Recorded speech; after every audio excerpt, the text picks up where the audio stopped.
are so many doors. I wonder where they lead.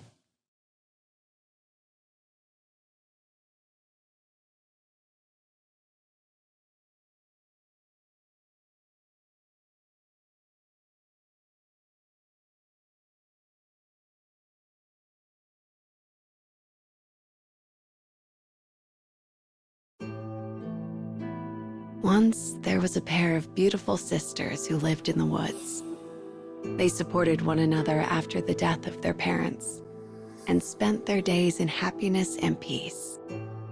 The younger lived for the elder, and the elder for the younger. A town burns with the crimson fires of war. The woman marches through the flames in search of her younger sister.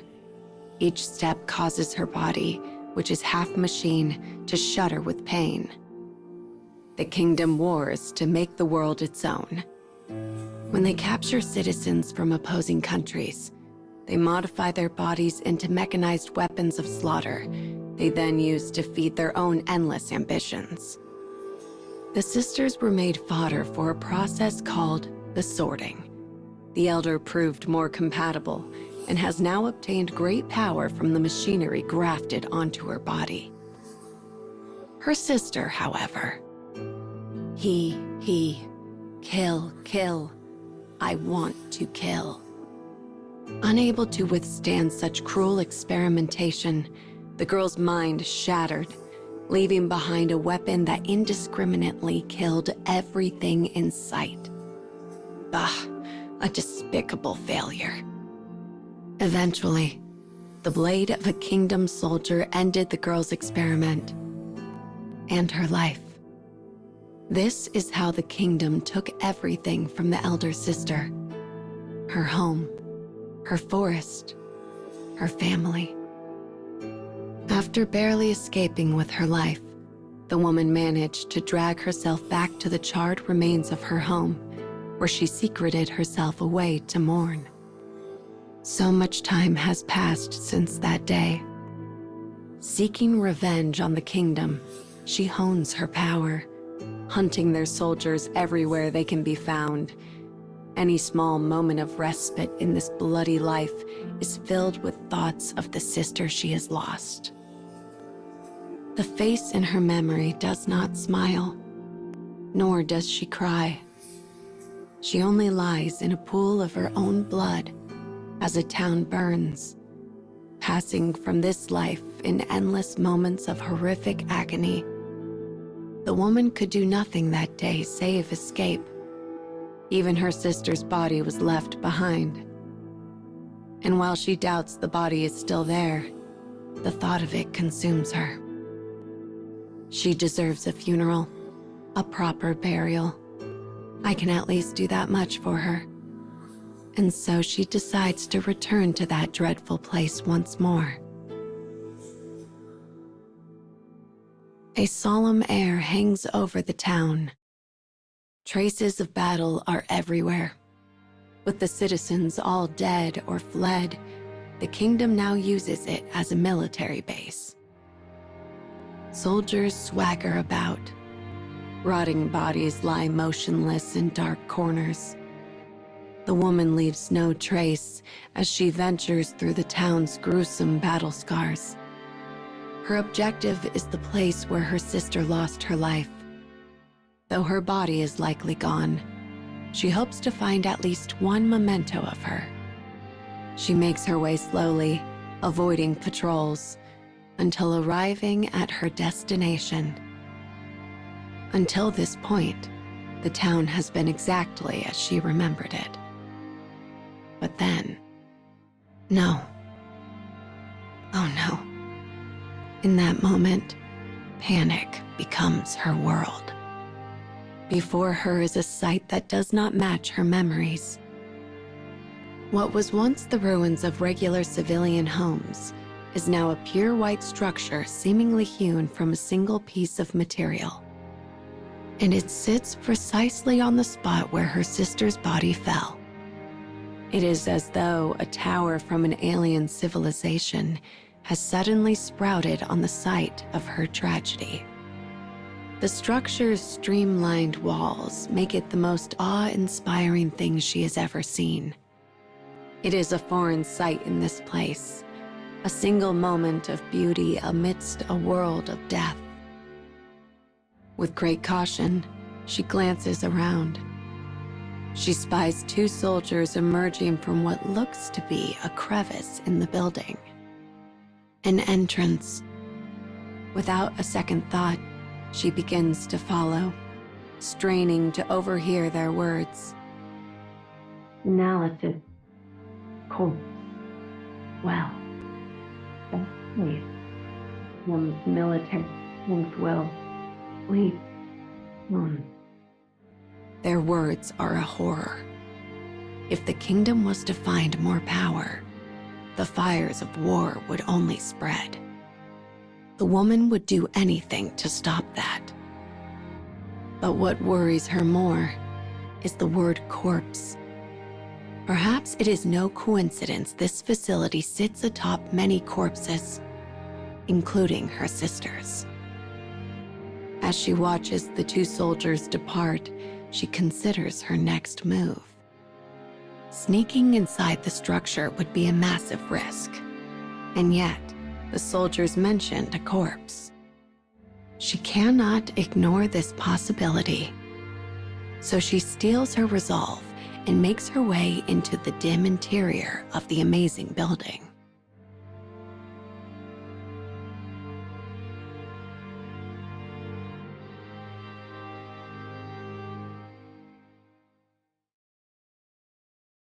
Now that I think about it, this place feels a lot like that facility.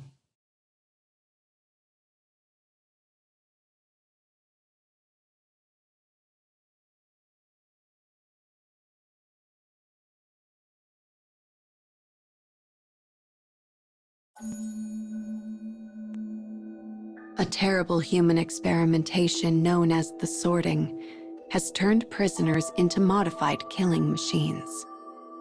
The woman, a survivor of the sorting, harbors one sole regret. She abandoned the corpse of her sister in a town consumed by the fires of war. The woman now finds herself back in the place where her sister fell, hoping to reclaim her so she might offer up a proper burial. Yet when she reaches her sister's resting place, she encounters a bizarre building. A building she now makes her way through. The inside is cluttered with complicated dials and gauges. It is clearly some manner of research facility. But what kind of research exactly, the woman wonders. The corpse. The words of the kingdom soldier replay in her mind. She knows not what sort of corpse it is, but thinking of it creates an odd buzz in her chest. She avoids the watchful gaze of kingdom soldiers as she ventures into the deepest part of the building. At the end, she discovers a long, narrow room that stretches so far away she cannot see the end. While the room is too dark to make anything out clearly, she notes that numerous tall structures line either side. She examines one of the structures and sees it is a water tank with a small window on the front. Inside is a woman, sleeping as though in a cradle. Half of her is covered in machinery. She has been sorted. Dull silver limbs glint in dim light as the body gently sloshes back and forth in the tank. This is impossible. There's so many. Each tank contains a person who has been subjected to the sorting. Most are children not much older than her sister. And though the woman knows it would be wise to leave them be, her hand drifts to the tank of its own accord. She grasps the handle on the tank door, but not even the power of her prosthetic arm can budge it. As she searches high and low for some other way to open it, a new thought crosses her mind. Wait, are they dead? Each of the sorted bears what appears to be a fatal wound. The wounds are so deep, so horrendous, it is doubtful the bearers could live even with mechanical bodies. Extracting them from the tanks may not save them. As the woman considers this, a loud sudden beep rings out. The tanks begin to glow a bright red, flooding the room with color. Understanding this to be an emergency, the woman hides herself in the shadows. Either she has been discovered, or something is wrong in the facility. Her eyes scan the room with great caution when she suddenly hears something. "Help me." It is an impossible voice. One that should have been lost after going through sorting and being abandoned in this burning town. "No, you're losing it. This isn't happening." And yet, the woman leaves her hiding place and moves toward the voice's siren call. The tank in the center of the room glows brighter than the rest.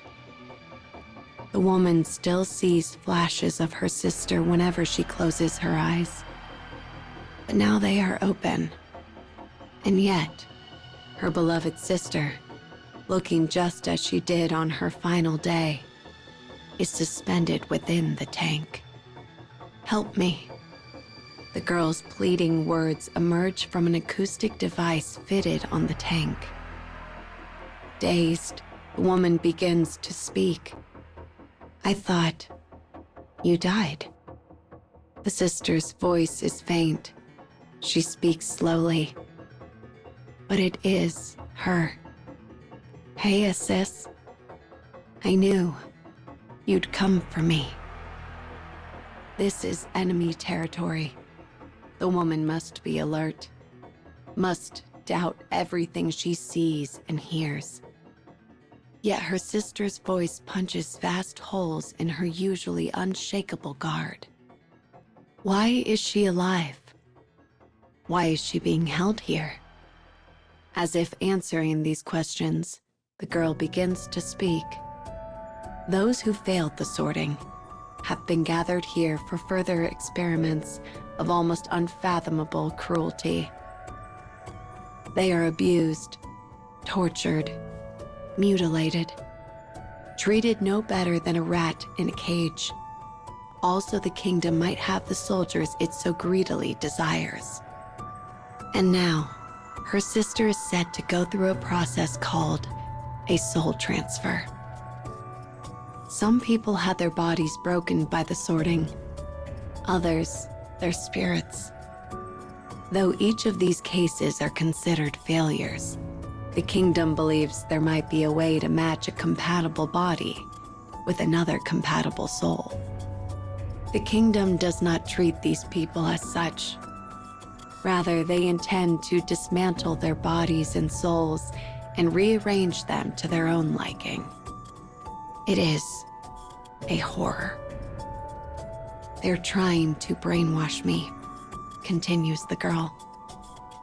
"And once I'm completely loyal to the kingdom, they'll put my soul in someone else's body." The thought creates such fury in the woman that she begins to tremble. "It's all right," she says. "I'm going to get you out of there.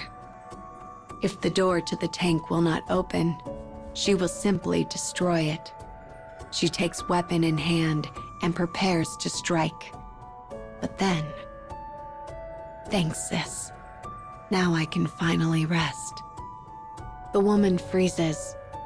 She pries into the meaning behind her sister's ominous words, while the younger girl waits quietly.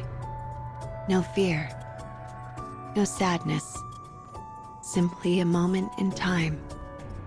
Her sister is being kept alive by a combination of mechanical parts and the tank. If she is removed, she will not live out the day. Anger and sadness overwhelms the woman as she bites into her lip. To finally be reunited, only to be torn away again, is a fate beyond words. And yet, she cannot give up. Her sister is here. She is right here. And the woman would give everything to save her. As that thought crosses her mind, so does a flash of inspiration. If she can utilize the experiments taking place in this facility and transfer her sister's soul into her own body, she might yet be saved. But the younger sister instantly rejects this idea. Only one soul can exist in a body. If her sister's soul is transferred, the woman will cease to exist. Also, continues the girl weakly, they haven't even made a successful transfer yet. If we try it, we'll probably both end up dead. And yet, the woman cares not.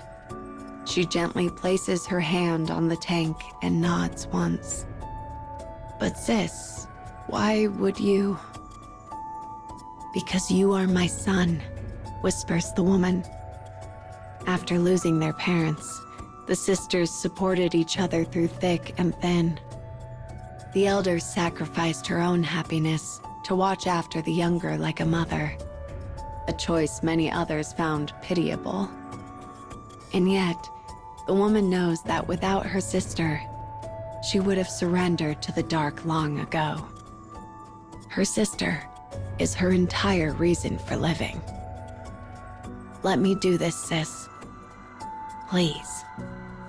For the woman knows this above all else.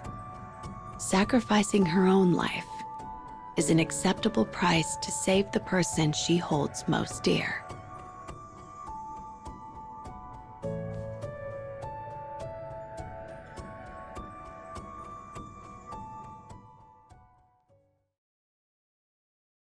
I had no idea such awful things were happening there.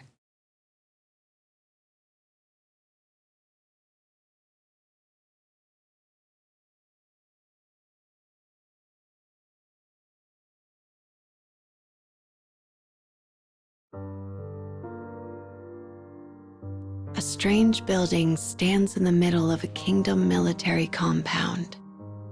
The woman snuck inside, only to find her beloved little sister suspended in a tank. The girl has been kept alive so she might be used as a subject for kingdom experiments. Use my body, pleads the woman. Please. If her little sister were to be removed from the tank, she would perish within the day. So the woman devises a plan. The kingdom has been conducting inhuman experiments, moving souls into bodies that are not their own.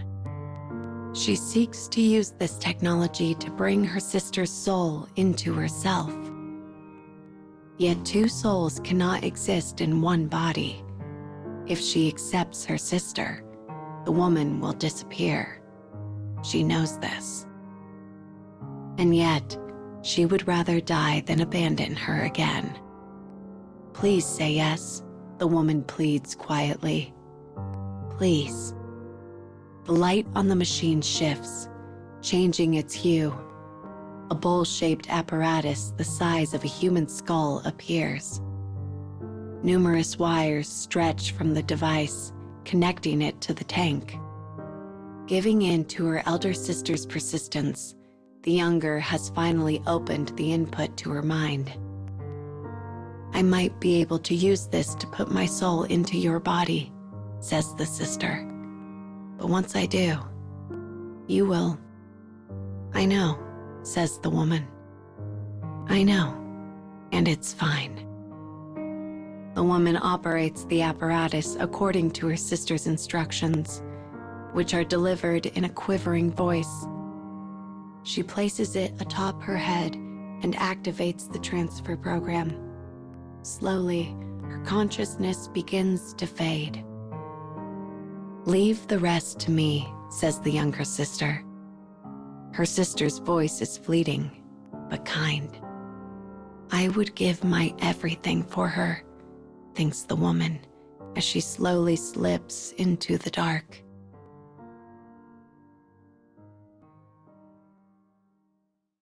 As consciousness returns to the woman, she snaps into a seated position.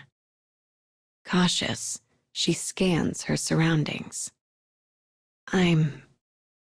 What she sees before her is not the strange room filled with tanks. Instead, she is in her forest home, the self-same one the kingdom put to the torch. It looks just as it did during the days she would go hunting with her sister. Am I dead? The woman wonders. Is this the afterlife? Hey, sis. A voice from behind sends a shiver down her spine. It is a real voice. One without the tinny quality that comes from a speaker. This can't be happening. For as many times as she has imagined their reunion, it was never like this. She turns around and sees her sister standing before her, her hair as dark as night. She looks just as she did before the sorting, and her body is unmodified. I'm dead, says the woman, right? By transferring her sister's soul into her body, her very existence should have vanished. And yet, no, not yet. This is the inside of your consciousness. My soul's trying to make its way into your body. Not dead then, hanging on, sharing a few final moments before surrendering herself utterly. The woman grasps tight to whatever she can of this miraculous moment. I'm so glad you're alive, the woman says. Yeah. Now use my body and get out of that building. Okay. The woman doesn't care what happens, so long as her sister can escape. And yet, the girl's responses are troubling. At first, the woman figures she's just bewildered by the strange situation, but that thought quickly shakes free. I'm okay, says the woman. Don't worry about me. She hopes comforting her sister in this way will ease her troubled look, but her expression only clouds further. Is there something you want to tell me? Asks the woman. Her sister slowly nods. The girl you were talking to earlier? That was me. And yet, it wasn't. I'm being controlled, and I'm acting to prioritize my own survival as a weapon. Weapon. Controlled. My own survival. The words instantly cause ripples through the woman's heart.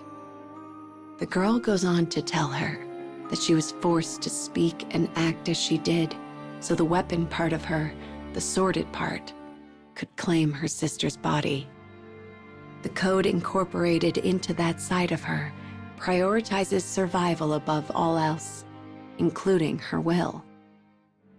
Her sister mentioned the kingdom brainwashing test subjects before attempting to move their souls into compatible bodies. In that moment, the woman realizes her sister has fallen under their sway. All she said earlier, every word, was not but a way for her to use the woman for her own survival. But I can think straight here, says the girl. For just this small moment, I can say what I really think. Grief passes across her face, a ripple in a pond. I don't want this, continues the girl, because if I come back to life, she doesn't want to sacrifice her older sister in order to survive.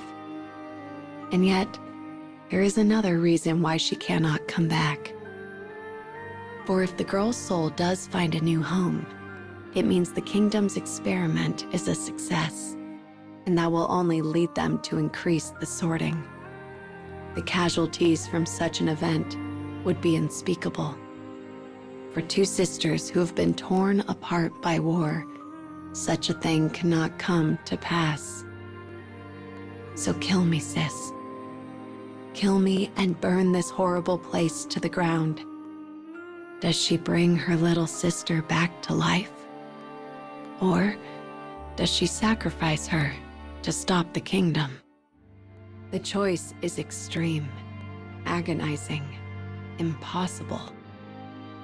The woman cannot stand seeing her sister beg for death. She cannot lose her again. And yet, she has already made up her mind. Memories flash before her eyes, running across fields, dashing through forests, carefree days spent in the love and comfort of each other. She will never lose her sister. She cannot, for she is her other half, a thing more precious than her own self. With this thought in her mind, she wraps the smaller girl with ebon hair into a fearsome embrace.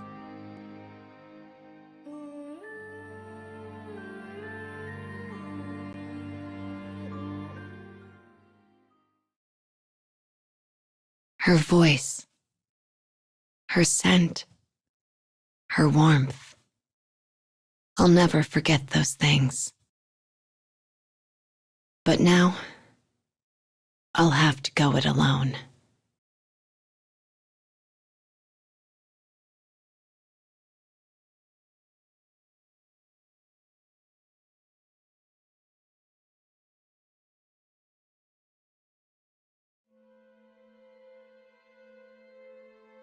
A kingdom research facility stands proud. Inside, a woman reunited with her sister, a girl trapped in a tank and subjected to horrible experiments. The woman thought to transfer her sister's soul into her own body in order to save her.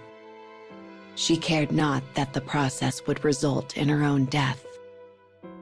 But when they reunite in the realm of subconsciousness, the younger pleads for her to do otherwise. "Kill me," she says. "Destroy the facility. Prevent the fires of war from spreading, and kill every last kingdom soldier you can find." With that, the woman bids farewell to her sister and her memory, and leaves the subconscious world behind. When she awakens, she finds herself in the middle of a long room lined with tanks. It resembles little more than a dim and dusty graveyard. She distractedly wipes away the tears streaming down her cheeks and takes blade in hand. Her mission is to lay her sister to eternal rest. And to do so, she must destroy the facility and everything in it. It is a mission she wants desperately to refuse. But she cannot permit the tragedy bestowed upon her family to visit anyone else. "Thanks, sis." Her sister's last words and the sensation of their final embrace etched themselves on the woman's heart. These things are strands of a gossamer web that will lead her free of the hell which is to come. "Why, sis? Why?" A voice from the speaker cuts off her thoughts. It comes from the tank where her sister floats. "I thought you were going to save me." But the woman knows why she says these things. For she has heard her sister's true voice within her subconsciousness. These are false words spoken on behalf of the kingdom. The woman knows this. She knows it. And yet, her heart quivers all the same. Her sister says something else then, a plea to be kept safe as she always has been. The woman presses both of her hands to her ears so she cannot hear. Then she quietly pierces the tank with her blade. "Thank you." The girl's final words are not electronic, not tainted. They reach the woman's heart in their purest state. Or at least, she feels it to be so. "I'm sorry," whispers the woman.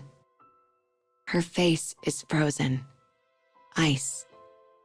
But the apology is so real. With the destruction of the first tank, the others flash a sympathetic red as an alarm begins to wail. The quiet space is soon filled with Kingdom soldiers. They had been lying in wait until the younger sister's soul was successfully transferred. But now that it has failed, there is no reason for secrecy. The prosthetic woman uses every ounce of her power to fight them, knowing it will all be for naught should she lose. One by one, she strikes them down. With each body that falls, pieces of the complicated feelings regarding her actions begin to break away. As the lives of her enemies are snuffed out, so too is her sadness and pain. And once the final soldier is no more, all that remains is rage. The facility soon finds itself engulfed in those flames. Researchers desperately attempt to flee for their lives, dancing merry jigs of death as fire clings to their clothes. It is unlikely the sorting technology will improve now, at least until another attempts to revive the research.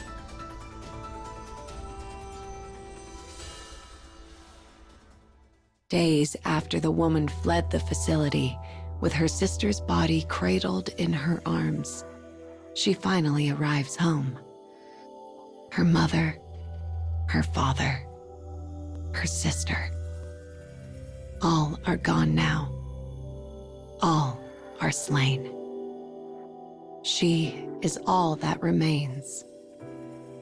The dirt that lies atop her sister's freshly buried body is darker than the rest of the surrounding earth. Her mother's hairpin gently sways in the wind atop the grave. As the prosthetic woman sits beside her slumbering sister, she begins to speak. You don't have to watch over me. The path she will embark upon is one stained with blood, and something she would rather her sister not see. So just rest now, okay? Until that moment, the woman has worn a calm expression. But when she finishes speaking, she unleashes a wail that startles birds into flight. It is a sound born not of grief, but of fury. And as it echoes and vanishes around her, she makes a vow. She will bury all her love along with her sister, all her joy, all her heart. The only thing she will take with her is the anger she needs to destroy the kingdom. She looks up and lets small droplets fall on her cheeks. The sky is shedding the tears which she cannot. The earth covering the fresh grave begins to blend with the soil around it, until it is impossible to tell anything new is even there. By the time the rain stops, the woman is gone, and she will not return until her rage has been satisfied.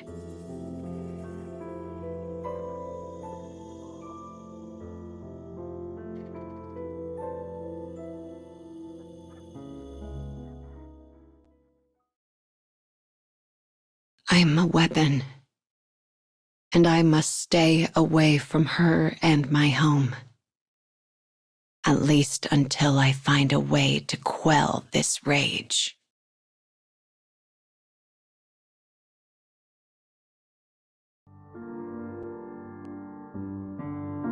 I was chasing Kingdom soldiers when I found myself here. For some reason, my prosthetics are in better shape than usual. They're moving so smoothly. This place reminds me of that time. Is this a subconscious reality, If so, maybe my body will...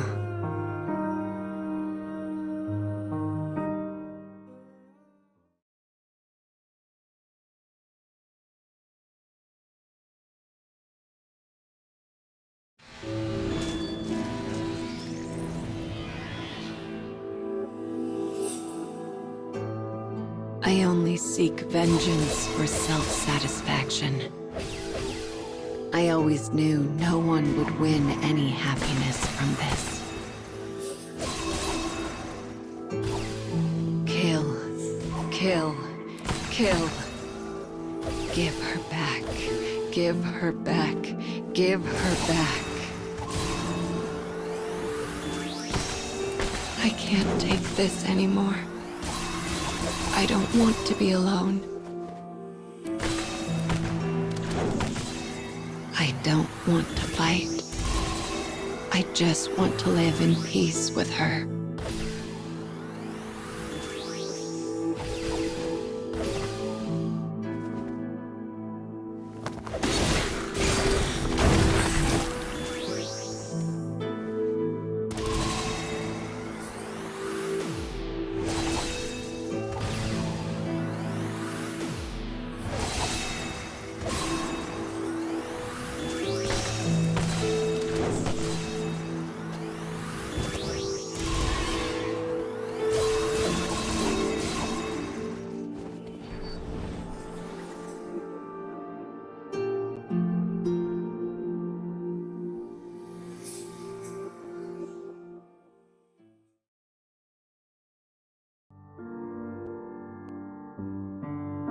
How long have I been here?